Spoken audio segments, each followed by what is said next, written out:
अमृत है तेरे बोल तो पैगाम जिंदगी, अमृत है तेरे बोल तो पैगाम जिंदगी, तेरे सिवा नहीं कोई आवाज वक्त की।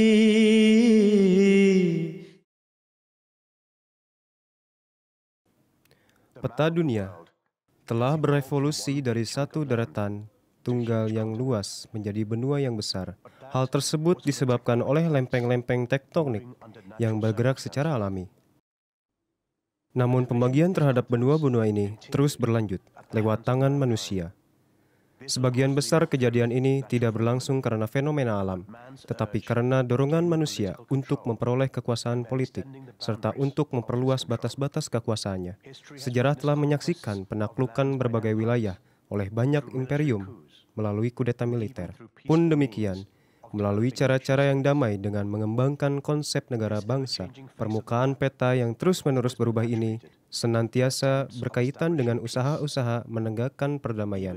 Bahkan ketika seorang penguasa tiran menggantikan penguasa tiran lainnya, motif yang diklaim selalu sama, yakni demi perdamaian. Hanya saja halaman-halaman sejarah mengisahkan sebuah cerita yang berbeda. Transformasi peta dunia ini, hancurnya bangsa-bangsa dan munculnya negara-negara baru sama sekali tidak membawa perdamaian. Perdamaian merupakan sesuatu yang gagal diraih oleh dunia. Belakangan ini, saat dunia tengah terkotak-kotakan lagi ke dalam berbagai blok, ekstremisme meningkat dan kondisi keuangan serta perekonomian pun memburuk. Terdapat satu kebutuhan mendesak untuk mengakhiri segala bentuk kebencian, serta untuk meletakkan fondasi-fondasi perdamaian. Ihwal ini hanya dapat dilakukan dengan menghormati segala bentuk sentimen dan ciri khas. Jika ini tidak dilakukan dengan sebenar-benarnya, dengan jujur dan dengan kebajikan, keadaan pun akan bereskalasi menjadi tidak terkendali. Apakah ini disebabkan oleh keputusan politik yang salah? Ataukah karena kekeliruan dalam penentukan batas-batas geografis? Ataukah karena konflik agama? Apapun alasannya, faktor yang mendasar selalu satu: kurangnya kepemimpinan.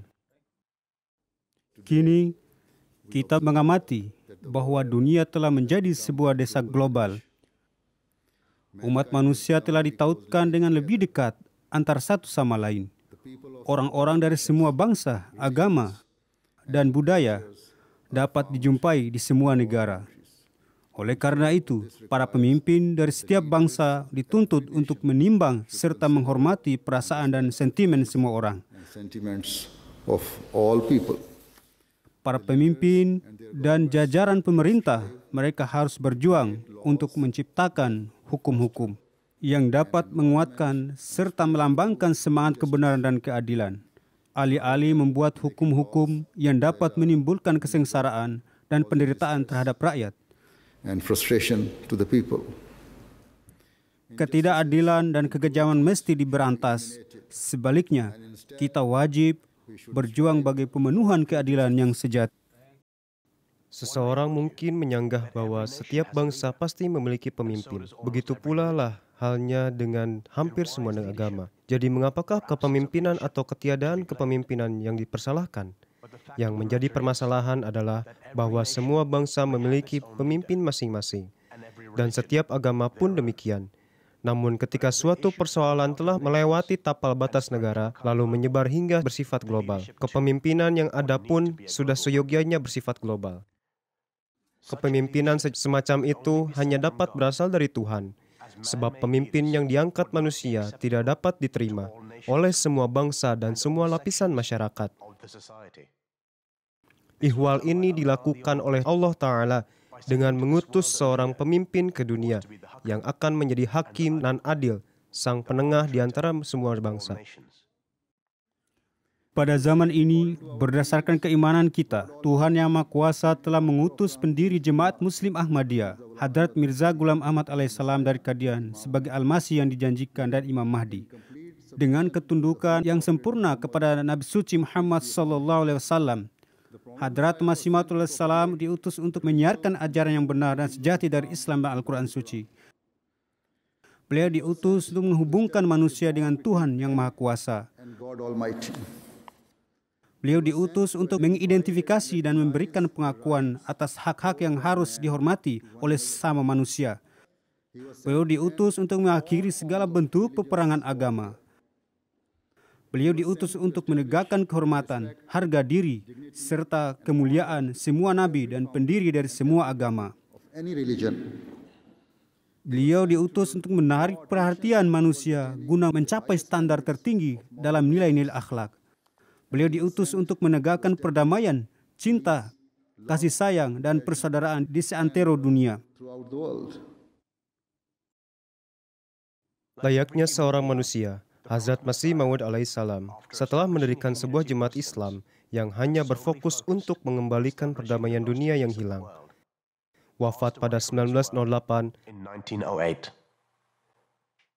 Akan tetapi, apa yang beliau wariskan bukan hanya jemaat ini, melainkan juga khilafat beliau. Sisilah penerus beliau yang tidak hanya memimpin jemaat ini, tetapi juga menyeru dunia untuk kembali kepada penciptanya. Demikianlah satu-satunya cara untuk menghadirkan perdamaian dari tingkat individu sampai tataran masyarakat luas.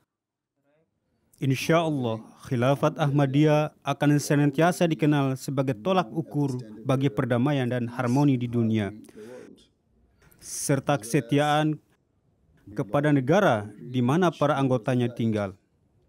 Khilafat Ahmadiyah juga hadir untuk menghidupkan dan meneruskan misi Hadrat Masih Maud alaihissalam dan Imam Mahdi alaihissalam, sehingga tidak tersisa sama sekali alasan untuk menakuti khilafat. Khilafat ini menarik perhatian jemaatnya untuk memenuhi dua kewajiban tersebut, yang karenanya Hadrat Masih Maud alaihissalam datang serta untuk berupaya menghadirkan perdamaian dan harmoni di dunia. Kini, Khalifah kelima beliau, Hazrat Mirza Masroor Ahmad, Ayyadallahu Ta'ala binasril aziz, telah membuktikan diri untuk mengkhidmati kemanusiaan. Saya telah menyampaikan pesan yang sama dalam menyuarakan perdamaian dan keadilan pada banyak kesempatan di berbagai belahan dunia. Saya melakukan hal yang sama. Saya tidak tahu seberapa besar pengaruh pandangan saya dalam diri mereka yang telah mendengarkan saya. Saya pun tak menginsafi sampai derajat mana mereka mengembangkan perdamaian di tengah-tengah lingkaran pengaruh mereka. Kendati demikian, saya akan terus melaksanakan tugas dan tanggung jawab saya dalam mendorong perdamaian, toleransi, keadilan, dan kasih sayang ke seluruh penjuru dunia.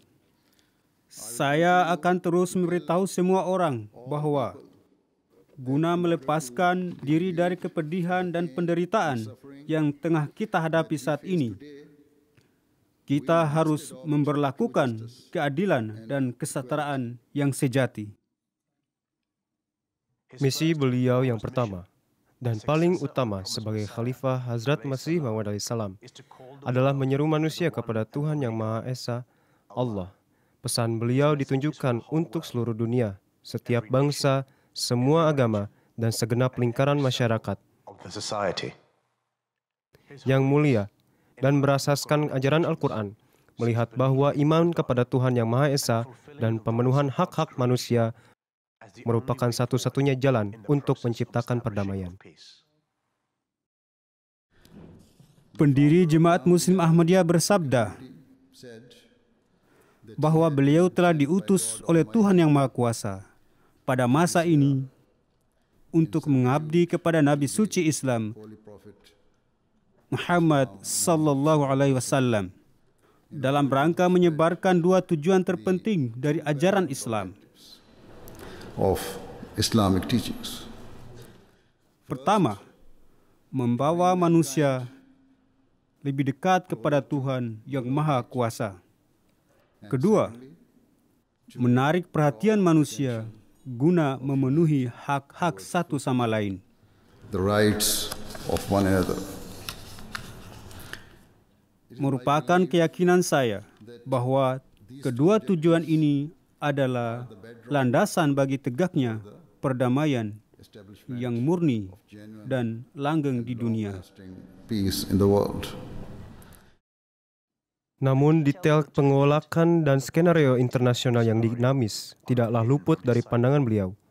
Yang Mulia memiliki wawasan yang luas mengenai keseluruhan isu yang menjadi dasar bagi terciptanya krisis multidimensi berskala internasional yang kini tengah dihadapi oleh dunia. Para pemimpin politik yang telah berkesempatan untuk beraudiensi dengan beliau selalu kagum kala mengetahui betapa dalamnya pemahaman beliau tentang hubungan diplomatik dan urusan luar negeri. Pada hakikatnya, bukan hanya pemahaman yang beliau ketengahkan, melainkan juga solusi bagi segenap permasalahan semacam itu di hadapan para pemimpin dunia. Dengan membawa pesan ini, beliau berpergian jauh ke berbagai penjuru dunia. Hanya beberapa bulan setelah simposium perdamaian tahun lalu, saya pergi ke Amerika Serikat dan diundang untuk berpidato di hadapan para anggota Kongres di Capitol Hill. Selain politikus, sejumlah pemikir penting dan akademisi juga hadir. Dalam pidato saya kepada mereka, saya mengatakan bahwa sebagai negara adidaya terbesar di dunia, Amerika Serikat harus memiliki rasa tanggung jawab kepada masyarakat dunia. Saya pun mengatakan bahwa jika mereka gagal memenuhi kewajiban mereka dan jika mereka gagal menerapkan standar keadilan yang sebenar-benarnya, mereka akan membawa dunia menuju kehancuran yang mengerikan. Destruction.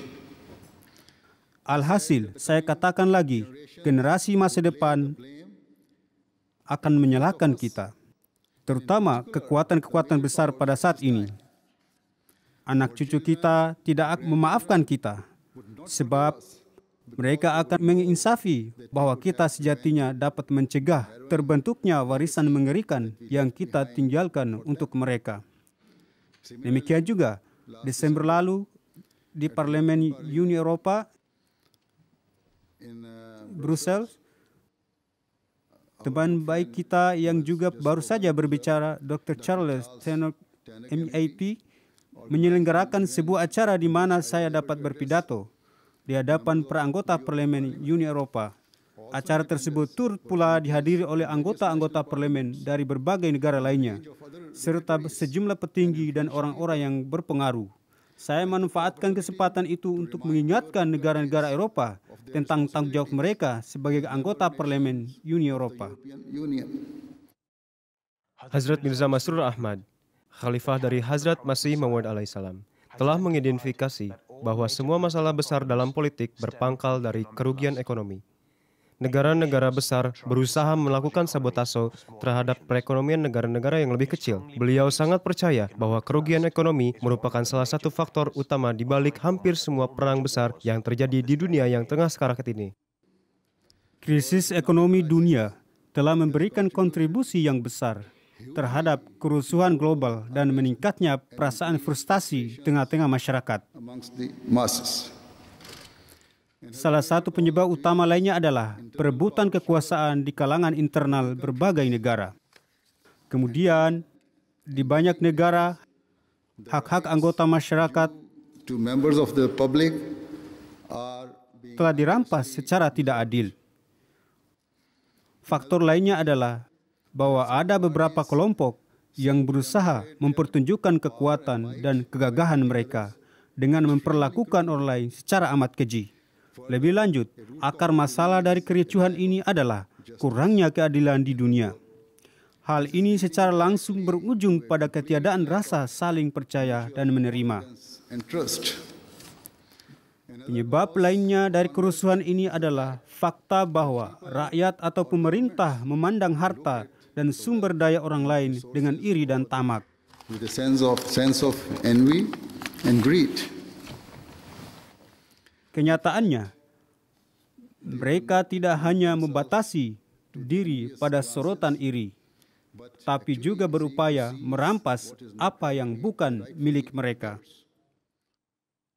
Pada tempat di mana tentara berusaha saling berperang, Yang Mulia Mirza Masroor Ahmad juga memiliki pesan perdamaian untuk mereka. Kepercayaan Islam yang kuat bahwa perang bukan berarti lisensi untuk membunuh merupakan sebuah pesan yang beliau sampaikan pada para ahli strategi pertahanan.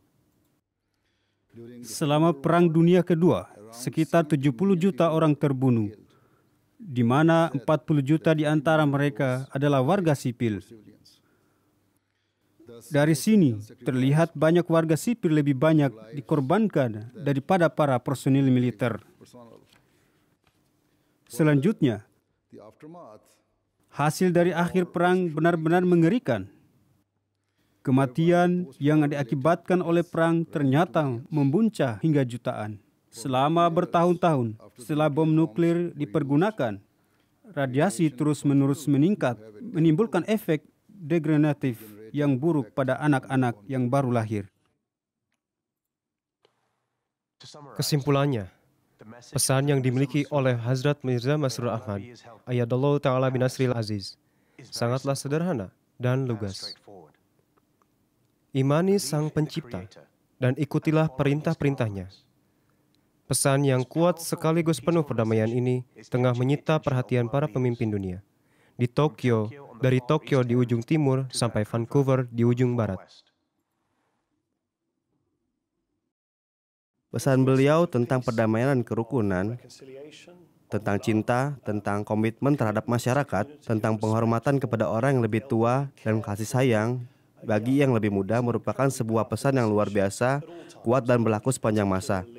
Akan tetapi, saya berpikir bahwa hal tersebut jauh lebih kuat pada era yang dipenuhi ketakutan seperti sekarang ini. Era ketika satu golongan diadu domba dengan golongan yang lain. Oleh sebab itu, saya merasa sangat teristimewakan untuk dapat menyambut beliau. Di sini, di Istana Westminster, saya betul-betul mendukung beliau dan ikut serta dalam usaha mendorong pesan perdamaian. Sekali lagi, merupakan sebuah kehormatan untuk menyambut Anda yang mulia.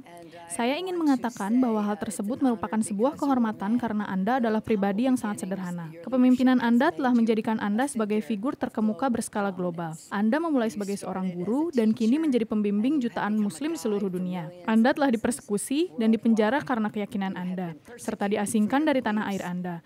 Namun, Anda menolak untuk mendekap kegetiran dan membalas dendam. Yang demikian itu merupakan suatu pelajaran yang amat penting.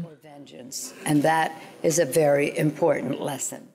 Saya secara langsung telah bertemu dengan Yang Mulia dan saya menghormati komitmen yang beliau buat untuk mendorong perdamaian dan saling memahami. Sewaktu para ekstremisme berupaya memecah belah kita, beliau telah menyampaikan pesan yang menginspirasi dan penuh perdamaian mengenai cinta yang mendukung kebencian.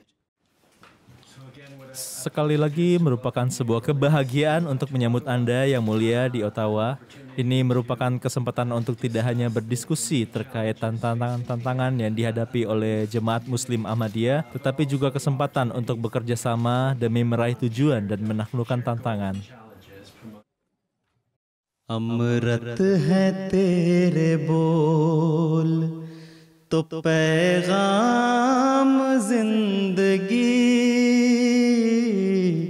अमृत है तेरे बोल.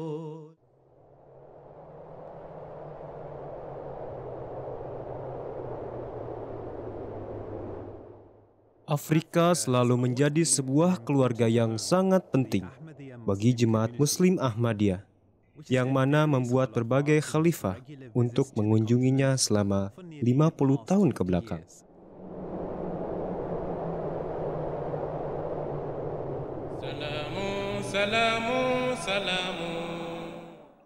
Pada bulan April 1970, Khalifah ketiga merupakan khalifah pertama yang melakukan kunjungan ke benua ini.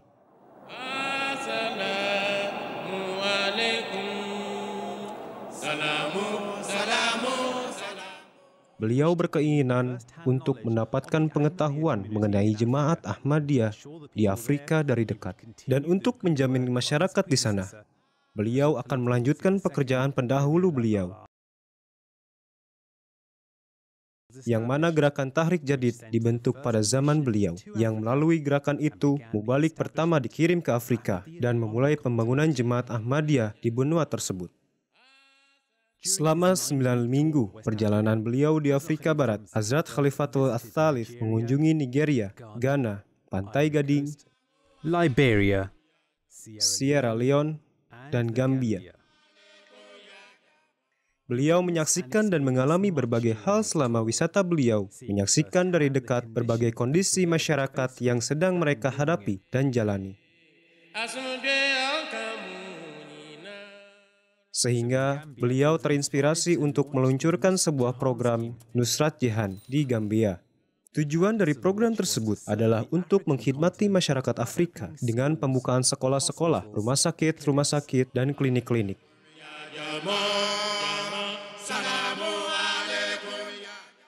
Kunjungan tersebut didokumentasikan pada surat kabar West Africa Weekly in London yang membicarakan tentang kunjungan khalifah, energi dari jemaat dan cakupan yang menerima energi tersebut.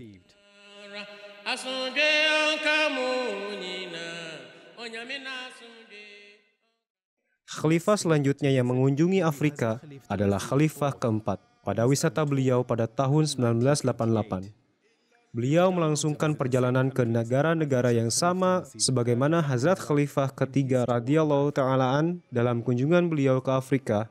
Dalam kunjungan beliau ke Afrika, selama pertumbuhan dan dampak yang dibuat oleh Jemaat Ahmadiyah di Afrika, kali ini Khalifah dipertemukan dengan Presiden dan Wakil Presiden Ghana dan Presiden Sierra Leone. Begitu juga para parlemennya, para menteri, dan para tetua.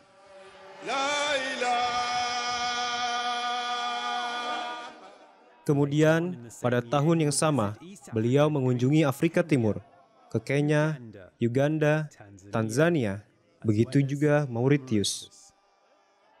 Khalifah merupakan orang yang memiliki kepercayaan yang teguh pada masyarakat Afrika dan percaya benua tersebut membutuhkan investasi dan menjadi cukup mandiri.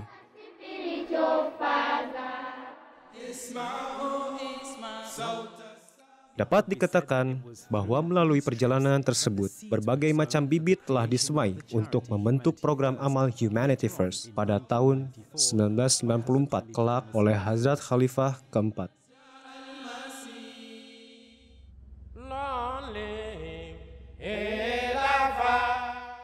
Dan kunjungan selanjutnya dilakukan oleh Khalifah sekarang.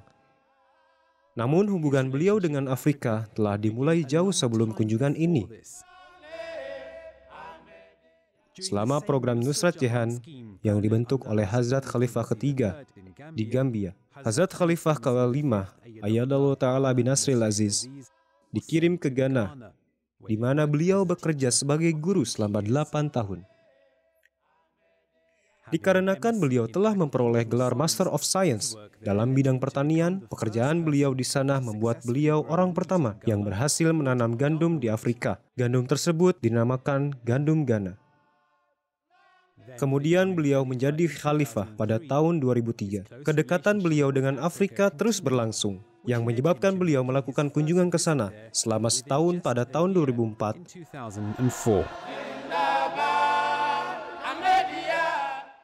Pada kunjungan ini, beliau mengunjungi Ghana, Benin, Burkina Faso, dan Nigeria.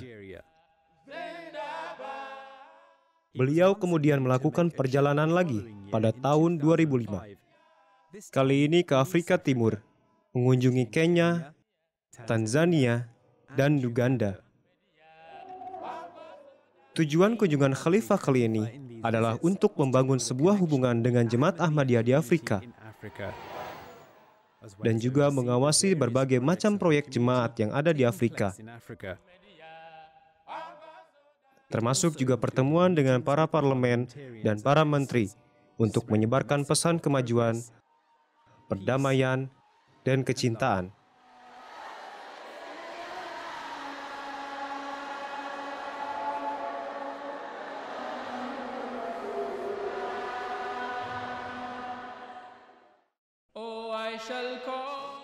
Beliau kembali berkunjung pada tahun 2008 selama tur 100 tahun atau Centenary Tour, di mana beliau mengunjungi Nigeria, Benin, dan Ghana. Akhir dari peringatan tur khalifah tersebut dengan penghargaan beliau yakni menumbuhkan gandum pertama pada sebuah perangko. Semua ini membuat beliau menjadi khalifah yang sering mengunjungi Afrika dalam sejarah khilafat Ahmadiyah. Dan hal ini juga menyebabkan berbagai kemajuan di Afrika, seperti pembuatan MTA Afrika, sebuah saluran siaran di seluruh benua-benua dengan studio seni di Ghana, Mauritius, Tanzania, dan segera kemudian dibangun di Uganda dan Burkina Faso dan di Gambia. Hazrat Khalifah kelima juga melanjutkan pekerjaan yang telah dikerjakan oleh pendahulu beliau, Hazrat Khalifah ketiga dan keempat. Dengan program Nusrat Jahan sekarang, dibuka 684 sekolah dan 36 rumah sakit. Dan program amal seperti Humanity First memiliki program penampungan air, makanan, pendidikan, kesehatan, dan sumber daya di Afrika yang mempengaruhi miliaran kehidupan. Saya sangat percaya bahwa jika negeri-negeri di Afrika dan masyarakatnya bersatu dan bertindak adil, maka suatu hari Afrika akan muncul sebagai sebuah kekuatan dunia. Jadi sangatlah jelas bahwa pada setiap kunjungan yang dilakukan oleh Khalifah ke benua Afrika, dampak yang tercipta tidak hanya dirasakan di seberang Afrika, namun sampai jauh-jauh. Dan dengan pertumbuhan Ahmadiyah yang luar biasa di benua tersebut, kamu dapat yakin bahwa akan ada berbagai kunjungan lagi.